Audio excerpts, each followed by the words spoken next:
Assalomu alaykum aziz yurtdoshlar. Bugun men juda muhim masalani tushuntirib beraman.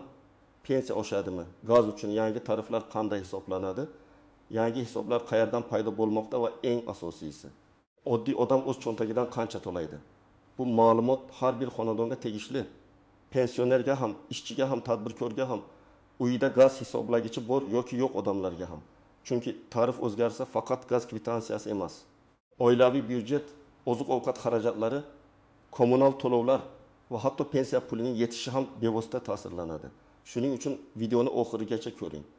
Men bugun sizga qo'rqitish uchun emas, tushunarli qilib hisob-kitobni ochib berish uchun gapiryapman. Kanalga hoziroq obuna bo'ling, like bosib qo'ying. Chunki bunday mavzularda birgina noto'g'ri tushuncha odamni ortiqcha to'lovga, qarzdorlikka yoki imtiyozni vaqtida ola olmaslikka olib kelishi mumkin. Avvalo masalani oddiy tilda tushuntiraman. Oldin ko'pchilik gaz uchun bir xil tarifga yaqin tartibda to'lab kelgan. Ya'ni odam qancha ishlatsa, hisoblagich bo'yicha shuncha kub metr yoziladi. Keyin kub metr narxiga ko'paytiriladi. Hisoblagich bo'lmasa, me'yor asosida hisob-kitob qilinadi. Ko'p xonadonlarda esa asosiy savol bitta edi. Men oyga qancha to'layman? Endi esa savol kengaydi. Men qaysi tarif bo'yicha to'layman? Limitdan oshdimmi? Subsidiya bormi? Qarzdorlik qanday hisoblanadi? Pensiya oshsa bu xarajatni qoplaydimi? Yangi tartiblarda eng muhim tushuncha bu iste'mol hajmi. Gazni kam ishlatgan bilan ko'p ishlatgan bir xil holatda bo'lmasligi mumkin. Masalan, bir xonadonda faqat ovqat pishirish uchun gaz ishlatiladi. Boshqa xonadonda esa gaz isitish tizimi, issiq suv, katta hovli, qo'shimcha binolar, qishda ko'p yoqiladigan qozon bor.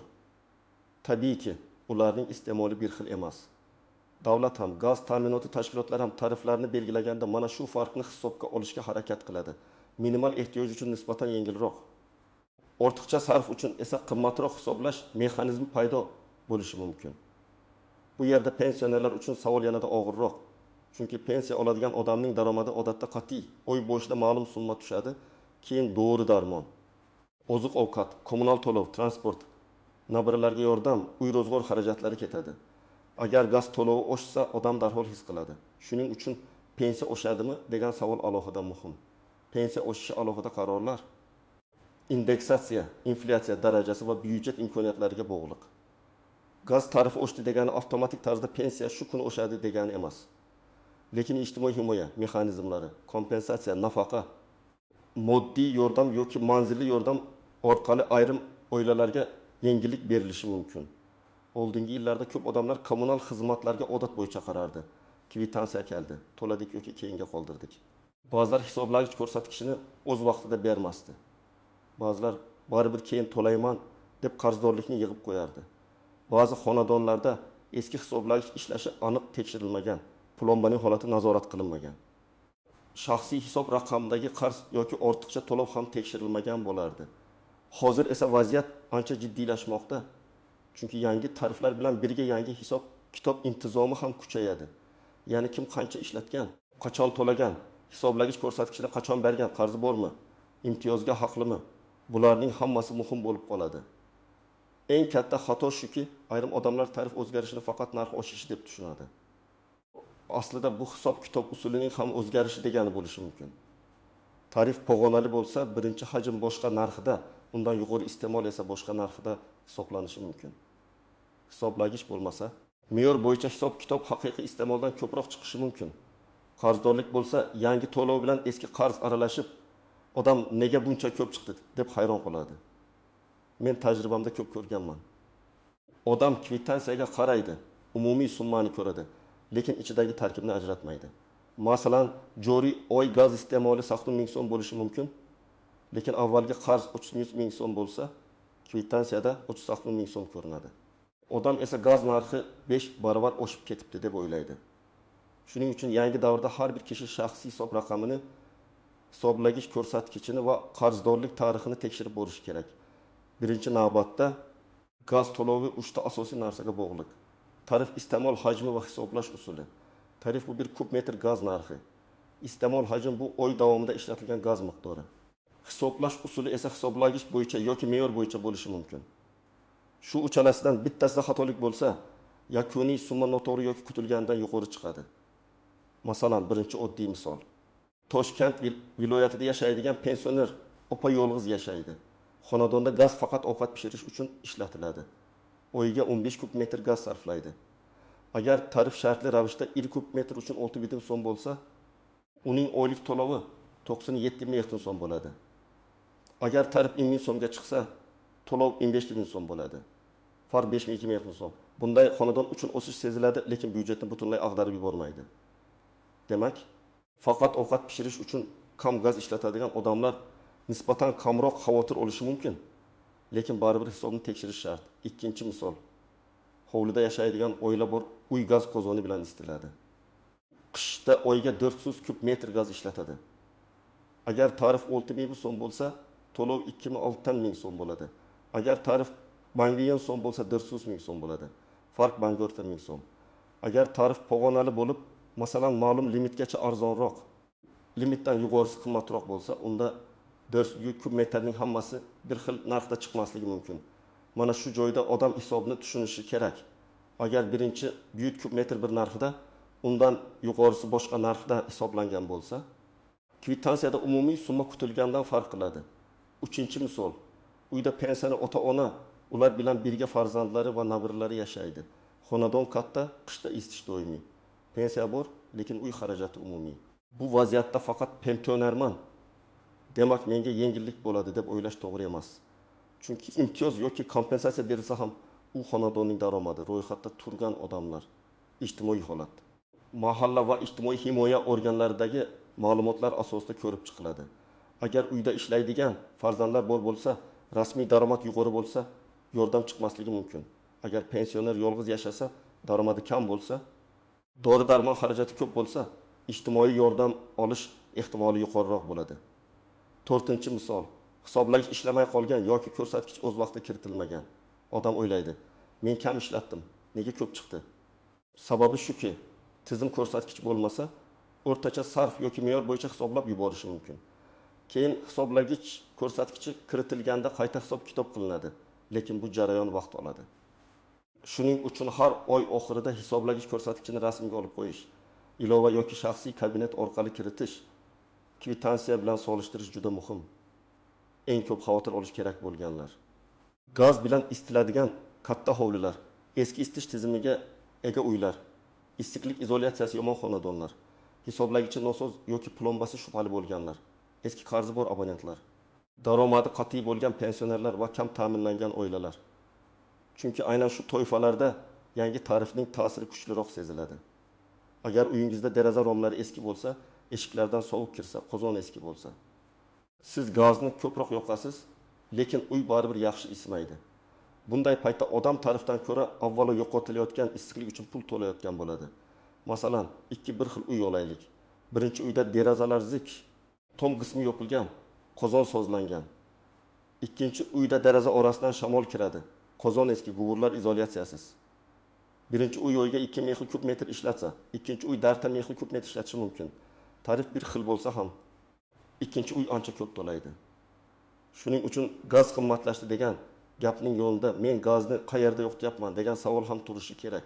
Agar siz ko'p qavatli uyda yashasangiz, gaz faqat plita uchun ishlatilsa, hisoblagichingiz ishlayotgan bo'lsa, qarzingiz bo'lmasa va har oy to'lovni vaqtida qilsangiz, o'sish sizga nisbatan kamroq ta'sir qiladi. Lekin bu umuman tekshirmaslik mumkin degani emas. Chunki hatto kichik xonadonda ham noto'g'ri ko'rsatkich, boshqa abonent qarzining adashib yozilishi, eski qarz qoldig'i yoki texnik xatolik bo'lishi mumkin. Men har doim shuni maslahat beraman. Kommunal to'lovda eng xavfli narsa befarqlik. Odam 3-4 oy qarasa, hammasi joyida. Keyin bir oy tekshirmaydi, yana keyingi oy qaramaydi. 6 oy o'tgach katta summa chiqadi. Shunda kim aybdorligini aniqlash qiyinlashadi. Vaqtida tekshirgan odam esa muammoni kichikligida ushlaydi. Endi pensiya haqida alohida gaplashamiz. Ko'pchilik gaz oshsa pensiya ham oshadimi deb so'raydi. Men buni ehtiyotkorlik bilan tushuntiraman. Pensiya miqdori kommunal tarifga to'g'ri avtomatik bog'langan emas. Pensiyalar odatda davlat qarori bilan oshiriladi. Bunda inflyatsiya, byudjet daromadlari, ijtimoiy siyosat, minimal iste'mol xarajatlari, ish haqi va nafaqa tizimi hisobga olinadi. Demak, gaz tarifi oshgani uchun albatta ertaga pensiya oshadi deb aytish noto'g'ri bo'ladi. Lekin boshqa tomondan kommunal xarajatlar oshishi aholining ijtimoiy himoyaga ehtiyojini kuchaytiradi. Shu sababli davlat kompensatsiya, subsidiya yoki manzilli yordam mexanizmlarini qo'llashi mumkin. Bunday yordam ham hammaga bir xil berilmaydi. Odatda eng muhtoj qatlamlar, yolg'iz keksalar, nogironligi bo'lgan shaxslar, kam ta'minlangan oilalar, o'quvchisini yo'qotganlar, daromadi past xonadonlar alohida o'rganiladi. Masalan, bir pensioner amakining pensiyasi 1 milyon 200 ming so'm bo'lsin. U yolg'iz yashaydi. Qishda gaz 200 ming so'm, elektr ta'min ming so'm, dori 300 ming so'm, oziq-ovqat 30 ming so'm bo'lsa, qolgan pul juda kam. Bunday odam albatta mahallaga ijtimoiy himoya bo'limiga murojaat qilib, o'z holatini tushuntirishi kerak. Men uyalaman deb o'tirish noto'g'ri. Ijtimoiy yordam aynan shunday vaziyatlar uchun mavjud. Yana bir holat. Pensioner ota-onaning uyida 3 nafar katta yoshli farzand yashaydi. Hammasi rasmiy ishlaydi. Uyda 2 mashina bor, daromad yuguri. Bu xonadonda pensiya oluvchi borligi avtomatik ravishda kommunal yordam beriladi degani emas. Chunki yordam xonadonning umumiy ijtimoiy ahvoliga qarab baholanadi. Shu narsani to'g'ri tushunish kerak. Birinchi nozik jihat hisoblagich ko'rsatkichi. Agar hisoblagich eski bo'lsa, tekshiruv muddati o'tgan bo'lsa yoki plombasi buzilgan bo'lsa, keyin jarima, qayta hisoblash yoki me'yor bo'yicha hisob-kitob chiqishi mumkin. Odamlar ko'pincha men tegmaganman deydi. Lekin plombaning buzilgani, hisoblagich oynasining shikastlangani yoki tekshiruv muddati o'tgani vaqtida aniqlash abonentning ham manfaatida. Shuning uchun hisoblagichni suratga olib qo'yish, raqamini yozib qo'yish, texnik holatini tekshirtirish kerak. Ikkinchi nozik jihat eski qarz. Yangi tarif kuchga kirganda odam eski qarzni ham yangi to'lov bilan aralashtirib yuboradi. Masalan, sizda 5 ming so'm eski qarz bo'lsa, yangi oyda 1 ming so'm gaz ishlatsangiz, umumiy qarz 620 ming so'm ko'rinadi. Bu tarif bir oyda 620 ming so'm bo'ldi degani emas. Shaxsiy hisobdagi oldingi qarz, joriy hisob, to'langan summa, qoldiq degan joylarni alohida ko'rish kerak. Uchinchi nozik jihat. Limit va mavsumiy sarf. Qishda gaz sarfi yozdagidan bir necha barobar yuqori bo'ladi. Agar siz yozda 20 kub metr ishlatsangiz, qishda 300 kub metr ishlatishingiz mumkin. Shuning uchun yozdagi to'lov bilan qishdagisini solishtirib, narx 10 barobar oshdi deyish har doim ham to'g'ri emas. Haqiqiy tahlil uchun kub metr sarfini solishtirish kerak. O'tgan yilning shu oyi bilan hozirgi oyni solishtiring. Masalan, o'tgan yil yanvarda 2 kub metr ishlatgansiz. Bu yil yanvarda 20 kub metr bo'lsa, demak sarf ham oshgan. Sabab qattiq sovuq, qozon sozlamasi, uyda ko'proq odam yashashi yoki izolyatsiya muammosi bo'lishi mumkin. 4-chi nozik jihat, noqonuniy ulanishlar. Ba'zi joylarda qo'shnining noqonuniy ulanishi, umumiy tarmoqqa aralashuv, hisoblagichdan tashqari foydalanish kabi holatlar uchraydi. Bunday vaziyatda faqat huquqiy muammo emas, xavfsizlik muammosi ham bor. Gaz bilan hazillashib bo'lmaydi. Noqonuniy ulanish, portlash, zaharlanish yong'in xavfini keltiradi. Agar hid sezilsa, tarmoqda shubhali ulanish ko'rinsa, darhol gaz xizmati va avariya xizmatiga xabar berish kerak.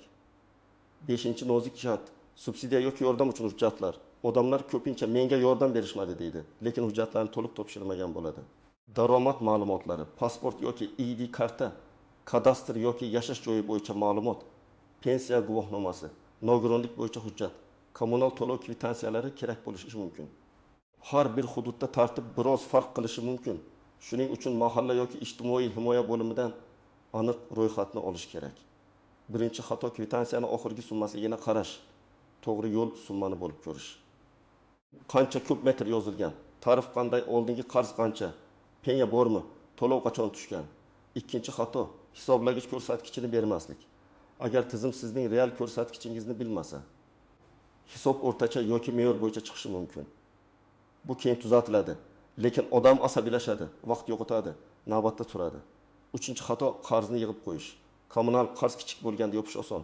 20 ming so'm, 1 ming so'm, 1 ming so'm bo'lsa, odam yo'lini topadi. Lekin 1 million so'mga yaqinlashsa, oilaviy byudjetga og'ir tushadi. Ayniqsa pensionerlar uchun qarzni yig'maslik juda muhim. 4-chi xato, og'zaki gaplarga ishonish. Falonchi aytdi, qo'shni shunday dedi, internetda yozishibdi degan gaplar asos bo'la olmaydi. Tarif, imtiyoz, qarzdorlik, kompensatsiya bo'yicha faqat rasmiy manbaga, shaxsiy kabinetga, gaz ta'minoti tashkilotiga yoki ijtimoiy himoya organiga tayanish kerak. 5-chi xato, muammoni kechiktirish. Agar hisob noto'g'ri deb o'ylasangiz, bir oy kutmang, darhol murojaat qiling. Chunki vaqt o'tgan sari ko'rsatkichlar o'zgaradi, to'lovlar aralashadi, isbotlash qiyinlashadi. Endi eng muhim qism nima qilish kerak? Men buni aniq qadamlar bilan aytaman. Birinchi qadam shaxsiy hisob raqamingizni tekshiring. Gaz kvitansiyasida yoki ilovada abonent raqami bo'ladi. Shu raqam orqali qarz, joriy hisob, oxirgi to'lov va hisoblagich ko'rsatkichini ko'ring. Agar internetdan foydalanmasangiz, farzandingizdan, qo'shningizdan yoki mahalladagi mas'ul xodimdan yordam so'rang. Ikkinchi qadam, hisoblagichni suratga oling. Rasmda sana ko'rinishi shart emas, lekin telefon galereyasida rasm olingan sana saqlanadi. Har oy bir xil kunda. Masalan, oyning 25 yoki 30 sanasida ko'rsatkichni suratga olib boring. Bu keyin bahsli vaziyatda sizga dalil bo'ladi. Uchinchi qadam, kvitansiyani tahlil qiling. Qog'oz yoki telefoningizda 3 ta raqamni yozing. Oldingi ko'rsatkich, hozirgi ko'rsatkich, farq bu oy ishlatilgan gaz. Keyin tarifga ko'paytiring. Agar kvitansiyadagi summa bilan sizning hisobingiz juda katta farq qilsa, sababini aniqlang. Eski qarz bormi, penya bormi, qayta hisob bormi? Limitdan oshgan qism bormi? To'rtinchi qadam, qarzingiz bo'lsa, bo'lib to'lash imkonini so'rang. Ba'zan odam birdan to'lay olmaydi. Bunday paytda yashirinib yurishdan ko'ra, gaz ta'minoti tashkilotiga borib, qarzni bosqichma-bosqich yopish haqida murojaat qilish foydaliroq. Ariza yozing, imkoniyatingizni ko'rsating, pensiya yoki ish haqi tushadigan sanani ayting. Har doim ham istaganingiz bo'lmasligi mumkin. Lekin rasmiy murojaat sizning mas'uliyat bilan yondashayotganingizni ko'rsatadi. 5-qadam, imtiyoz yoki yordamga haqli bo'lsangiz, hujjat tayyorlang. Sizga odatda ID karta yoki pasport, pensiya guvohnomasi. Nogironlik bo'yicha ma'lumotnoma bo'lsa, o'sha hujjat, kommunal to'lov kvitansiyalari, yashash joyi bo'yicha ma'lumot, oila tarkibi va daromadga oid ma'lumotlar kerak bo'lishi mumkin. Aniq ro'yxatni mahalladan yoki ijtimoiy himoya bo'limidan oling. Ariza yozganda gaz to'lovi oshgani sababli qiynalyapman deb umumiy yozib qo'ymang. Aniq yozing, oylik pensiyam qancha, dori xarajatim qancha, kommunal to'lov qancha. Oilada nechta odam yashaydi? Boshqa daromad bormi yoki yo'q? 6-qadam, gaz sarfini kamaytirish uy ichidagi tekshiruvni qiling. Qozon sozmi, filtrlar tozami, deraza va eshiklardan sovuq kirmayaptimi? Quvurlar ochiq joydan issiqlik yo'qotmayaptimi? Termostat to'g'ri ishlayaptimi? Ba'zan 200 ming so'mlik izolyatsiya yoki oddiy sozlash butun qish davomida ancha ko'p pul tejaydi. Eski qozonni ko'p yoqib, issiqlikni tashqariga chiqarib yuborish eng qimmat xatolardan biri. 7-qadam, xavfsizlikni unutmang.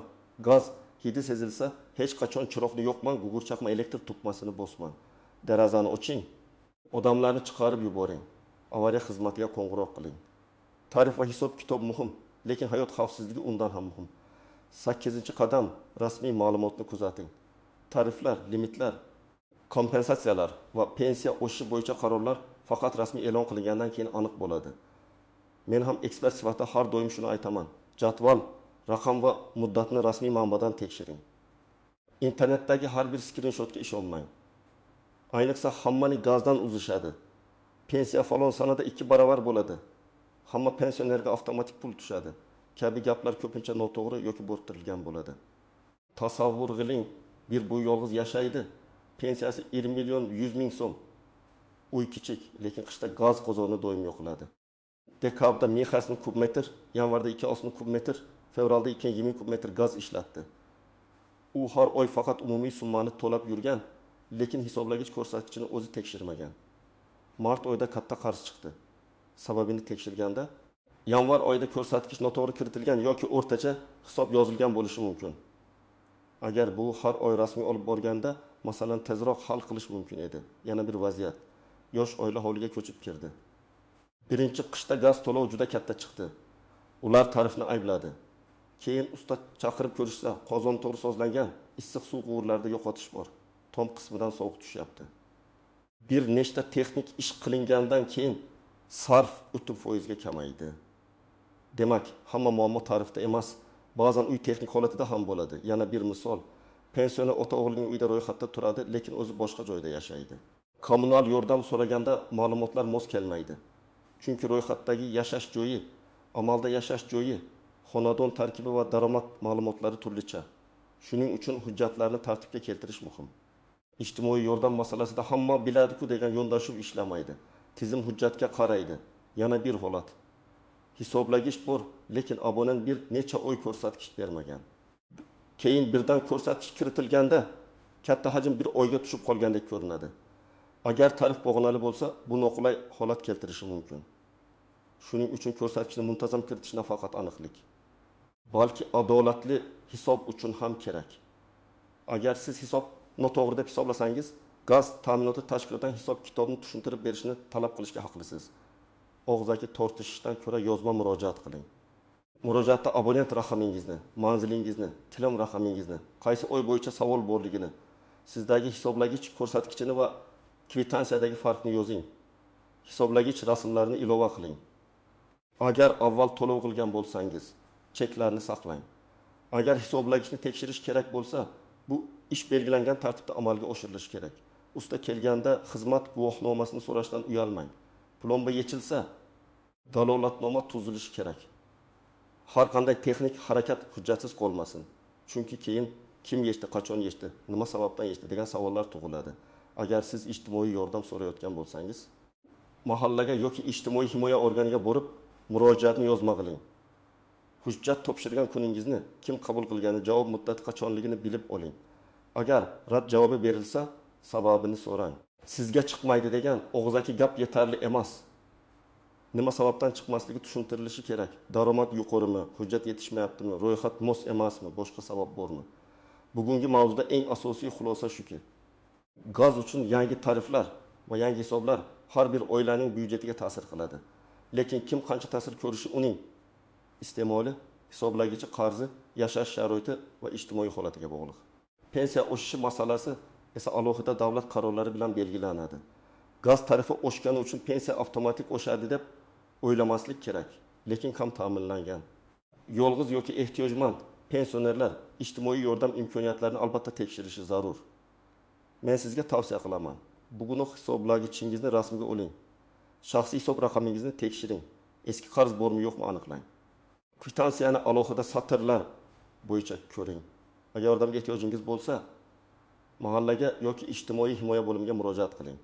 Agar hisob noto'g'ri bo'lsa, yozma ariza bering va dalillarni ilova qiling. Sizning hududingizda gaz to'lov qancha chiqyapti? Pensiya kommunal xarajatlarga yetyaptimi yoki yo'qmi? Izohlarda yozib qoldiring. Chunki odamlar bir-birining tajribasidan ham ko'p narsa o'rganadi. Videoga like bosing. Kanalga obuna bo'ling va yaqinlaringizga ham yuboring. Bu mavzu faqat bitta odamning emas, har bir xonadonning masalasi.